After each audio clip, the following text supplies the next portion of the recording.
وكان لآدم عليه السلام ابنان، قابيل وهابيل، وكانت سنة آدم في ذريته وتكاثر ذريته أن تلد زوجته في كل بطن ذكرا وأنثى، فيتزوج الذكر في البطن الأنثى في البطن الآخر، وتتزوج الأنثى في البطن ذكرا في بطن آخر، حتى جاء يوم من الأيام فاختلف أحد أبناء آدم في فتاة مع أخيه. إنه قابيل أراد أن يتزوج فتاة ليست من حقه، إنها من حق من؟ من حق أخيه هابيل، فجاء إليه وقال أريد أن أتزوج هذه الفتاة. قال له هابيل إنها ليست لك يا قابيل، إنها لي، هي حق أعطاني الله عز وجل إياه. فاختلف الأخوان إلى آدم عليه السلام واختصما إليه، فقال لهما آدم عليه السلام، قال لقابيل وهابيل، قال ليقرب كل منكما قربانا إلى الله عز وجل، ومن تقبل الله قربانه يتزوج هذه الفتاة. فإذا بهما يقربان قربانا إلى الله جل وعلا، يقربان قربانا إلى الله. ما الذي قرباه؟ كان قابيل عنده زروع يزرع، وكانت عنده سنابل، فقرب أردأ سنبلة لربه جل وعلا. أما هابيل فكان عنده شياه غنم، فجاء بأسمن شياهه وقربها إلى الله جل وعلا. وطريقة القربان كان يضعون القربان على رأس جبل، فمن تقبل الله قربانه تنزل نار من السماء فتحرقه. واتل عليهم نبأ ابني آدم بالحق إذ قربا قربانا فتقبل من أحدهما ولم يتقبل من الآخر. تقبل الله من صاحب الشاه، إنه هابيل. فلما رأى قابيل هذا الأمر ازداد ضيقه وحنقه وحسده على أخيه. حسده لمن؟ لأخيه أن سيتزوج هذه الفتاة. حسده لمن؟ لأخيه أن الله عز وجل قبل قربانه ولم يتقبل الله عز وجل قربانه هو. واتل عليهم نبأ ابني آدم بالحق إذ قربا قربانا فتقبل من أحدهما ولم يتقبل من الآخر. فإذا به وصل الحسد به إلى التهديد. بأي شيء؟ هدده بالقتل. يا هابيل سأقتلك.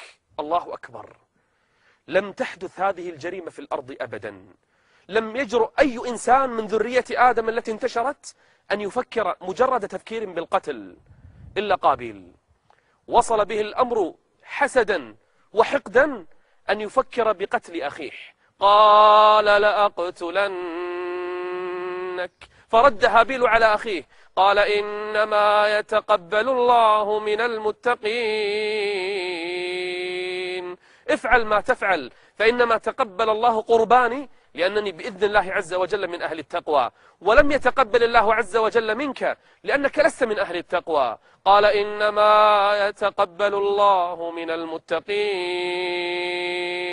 ثم رد بكل أدب وبكل طيب نفس لئن بسطت إلي يدك لتقتلني ما أنا بباسط يدي إليك لأقتلك إني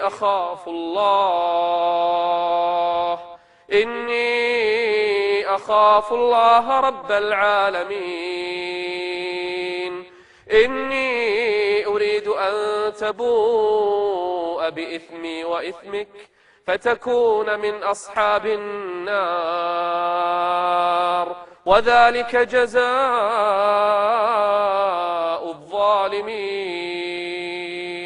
إذا تجرأت ومددت يدك إلي تريد قتلي فإنني لن أعترض، اقتلني كما شئت لأنك ستكون من أهل النار. أما أنا فبإذن الله عز وجل ستتحمل ذنبي كله وتأخذ إثمي كله وسيغفر الله عز وجل لي يوم القيامة. إني أريد أن تبوء بإثمي وإثمك فتكون من أصحاب النار وذلك جزاء الظالمين. ازداد الحسد في قلب من؟ قابيل. ومرت الأيام وهو يرقب من؟ أخاه هابيل. وإذا بقابيل في يوم من الأيام يستغل الفرصة. أي فرصة؟ تأخر أخوه في رعيه للغنم فإذا بآدم عليه السلام ينتظر ابنه وهو يرعى الغنم. ما جاء ابني، تأخر ابني. ما الذي أخره؟ ما الذي بطأه؟ فأرسل ابنه قابيل قال يا بني اذهب فانظر إلى أخيك لم تأخر. وقابيل قد امتلأ قلبه بالحسد، قد امتلأ قلبه بالحقد، قد امتلأ قلبه بالغيظ. وإذا بقابيل يبحث عن أخيه في كل مكان، يبحث عن أخيه في تلك الصحراء بين الجبال، يبحث عن مواطئ رعيه حتى وجده من بعيد. اقترب إليه بهدوء فإذا به يجد أخاه مستلق على الأرض نائم. وإذا به حانت فرصته الآن. التهديد بالقتل الآن سينفذ.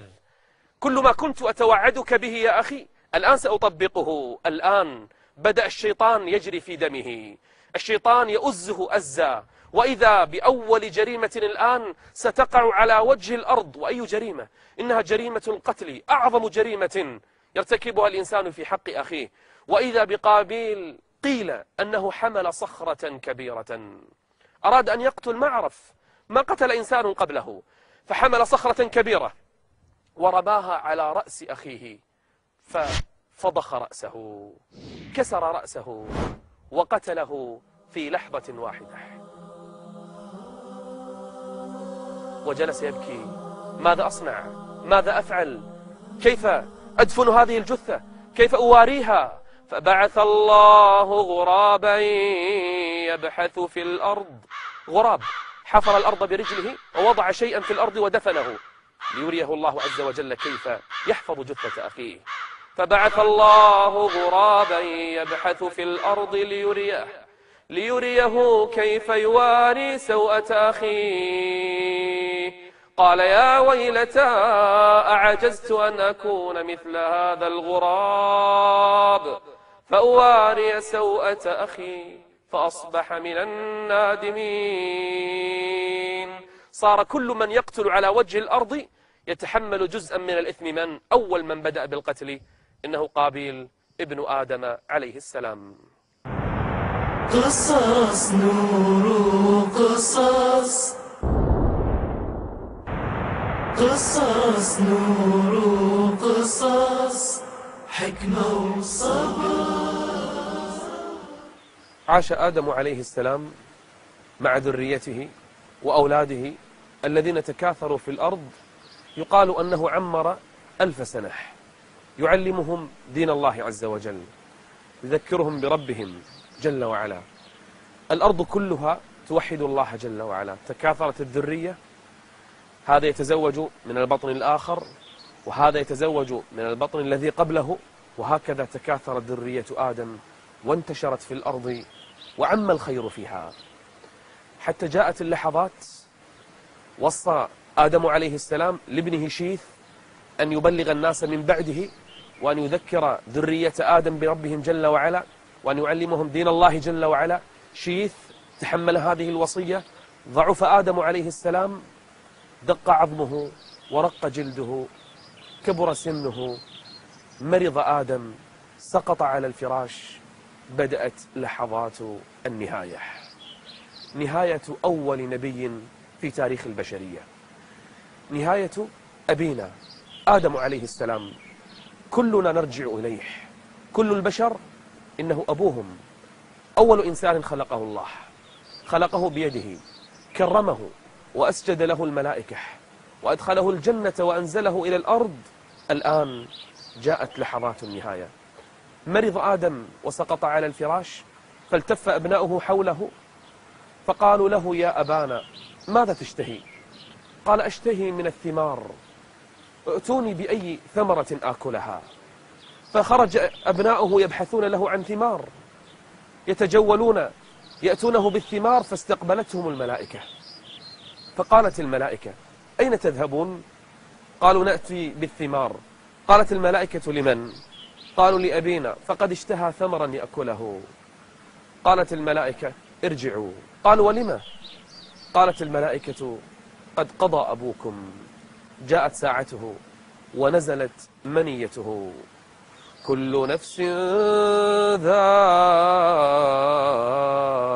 الموت. كل إنسان مهما طال عمره ستأتيه لحظة ويموت فيها. أول نبي سيفارق هذه الدنيا أبونا أبو البشر، جاءت منيته، رجع الأبناء وجدوا آدم عليه السلام قد قضى، وفاضت روحه إلى بارئها. أبناؤه ماذا يصنعون؟ ماذا يفعلون؟ لأول مرة يموت إنسان ميتة طبيعية، فعلمتهم الملائكة، غسلته وحنطته وطيبته وكفنته، ثم حفرت الأرض، ثم لحدته، ثم دفنت آدم عليه السلام. فقالت الملائكة لبنيه: هذه سنتكم وهذه طريقتكم. هكذا طويت صفحة أول نبي على وجه الأرض. أول من خلق الله عز وجل من البشر كانت قصته حافلة عظيمة. أرأيتم إلى أثر الذنب ماذا يصنع في الإنسان؟ أرأيتم إلى رحمة الله عز وجل بآدم؟ هكذا رحمته ببني آدم، فإنه يقبل التوبة لمن تاب. في الحلقة القادمة إن شاء الله سوف نعرج على نبي لموقف له، ثم نتكلم عن أول رسول في الأرض، فالرسول الذي يأتي بدين جديد، والنبي الذي يقر شرع من قبله. هل بعد آدم عليه السلام حصل شيء في الأرض؟ هل وقع الشرك في الأرض؟ آدم مات والأرض كلها على التوحيد. كيف بدأ الناس يشركون بربهم عز وجل؟